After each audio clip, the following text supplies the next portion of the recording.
নমস্কার বন্ধুরা, village food with মিনুতে তোমাদের সকলকে স্বাগত জানাই। আশা করি তোমরা সকলেই খুব ভালো আছো, আর আমিও কিন্তু খুব ভালো আছি। আজকে আমি দেখাবো ঘরে থাকা উপকরণ দিয়ে কিভাবে দোকানের মতো সুস্বাদু ভাপা পিঠা তৈরি করা যায়। এই রেসিপিটি দেখার আগে তোমরা যারা যারা আমার চ্যানেলটি সাবস্ক্রাইব করোনি তারা প্লিজ চ্যানেলটি সাবস্ক্রাইব করে আমার পাশে থেকো। ভাপা পিঠে তৈরির জন্য এখানে আমি 1 বাটি পরিমাণ চালের গুঁড়ো দিয়ে দিলাম, আর দেব যতটা পরিমাণ চালের গুঁড়ো দিলাম তার অর্ধেক পরিমাণ সুজি। তোমরা চাইলে কিন্তু শুধুমাত্র চালের গুঁড়ো বা শুধুমাত্র সুজি দিয়েও এই পিঠেটা তৈরি করতে পারো। তারপর এখানে আমি 2 চামচ পরিমাণ চিনি দিলাম, আর দিলাম সামান্য পরিমাণ লবণ। এবার আমি দেব পরিমাণ মতো জল। এই সব কিছুকে আমি একসাথে ভালো করে মিশিয়ে নেব।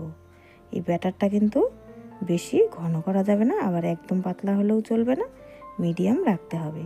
তারপরে এতে আমি দিয়ে দিলাম 2 চামচ পরিমাণ তেল, আর এতে আমি দেব একটা ইনোর প্যাকেটের পুরো প্যাকেটটাই কিন্তু এখানে আমি দিয়ে দেব। এবার খুব ভালোভাবে মিশিয়ে নেব।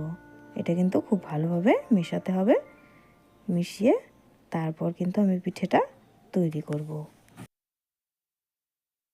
এখানে আমি একটা রাইস কুকারের বাটি নিয়েছি, বাটিটাতে আমি জল দিয়ে দিয়েছি পরিমাণ মতো।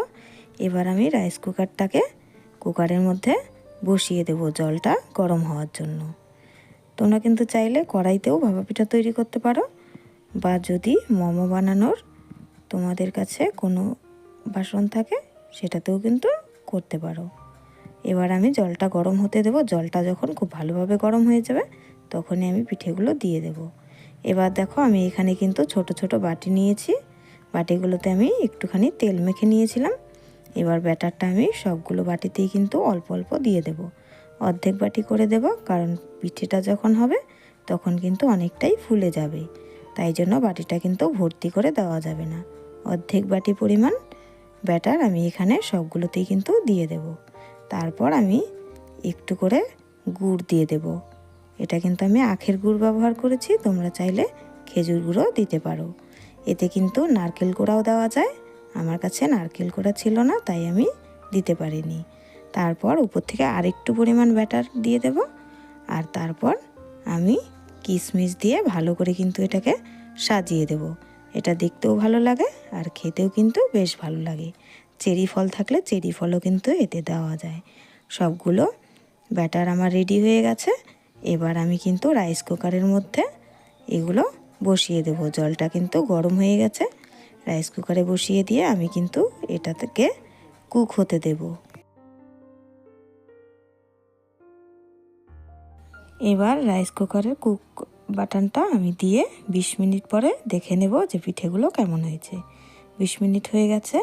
এবার দেখো আমি এটাকে খুলে দেখব যে পিঠেগুলো কেমন হয়েছে। দেখো পিঠেগুলো কিন্তু অনেকটাই ফুলে গেছে, মনে হয় হয়ে গেছে। এবার একটা কাঠির সাহায্যে আমি একটু দেখে নেব যে পিঠেটা হয়েছে কিনা। কাঠিটাতে কিন্তু পিঠেগুলো আমার লাগেনি। দেখো কি সুন্দর নরম তুলতুলে হয়ে গেছে। আমার পিঠেটা কিন্তু হয়ে গেছে। এবার আমি এটাকে নামিয়ে নেব। আজকের এই ভাপা পিঠের রেসিপিটি তোমাদের যদি ভালো লাগে তাহলে বাড়িতে তোমরা খুব সহজেই এভাবে তৈরি করতে পারো। আর রেসিপিটি ভালো লাগলে ভিডিওটিতে প্লিজ একটি লাইক করো, আর চ্যানেলটি প্লিজ সাবস্ক্রাইব করে রেখো আরও সুন্দর সুন্দর রেসিপি দেখার জন্য।